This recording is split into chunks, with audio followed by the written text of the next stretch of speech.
Good morning mga kabiyahidor. Dito tayo sa Rojas City.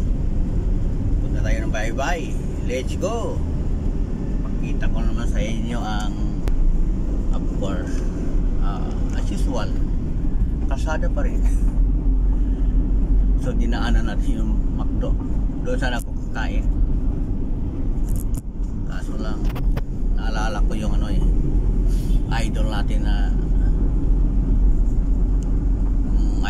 kasi binastos ng nag-endorso ng McDo, kaya hindi muna tayo kakain ng McDo bilang suporta natin, no?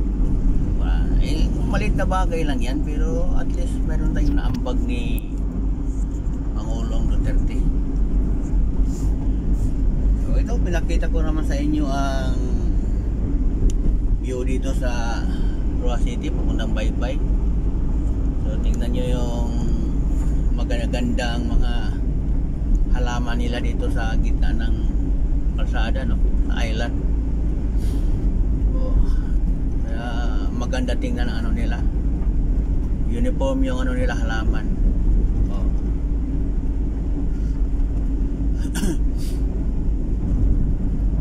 Ano tawag ito? Santan ba ito? Puro orange lahat eh. So, nilampasan natin ang McDo kasi doon sana ako kakain kanina eh. Isang chicken lang, isang rice, okay na. Kaso lang, support natin kay Dadian. Ay, mayroon akong nakita. Dito tayo kakain sa Andox. So, dito, Andox lang tayo. Hindi muna tayo kakain doon sa McDo. Sa Andox na lang muna. Yan, buti na lang may Andox dito. Kadalasan kasi kabihador pag nandito ako sa Ruas, doon ako sa McDo dadaan, kakain. Isang chicken lang, okay na. Rice. Kanina naalala ko, binastos pala yung idol ko na si Presidente Rodrigo Duterte nang nag-endorse ng McDo. So, kaya nilampasan ko na lang. Umiritsa ko dito, buti lang nakita ko tong Andox, kaya dito tayo kakain sa Andox. At least wala pa rin mga tao. Mayroon isa lang. So, labanan kayo mga kabihador. Kakain tayo dito sa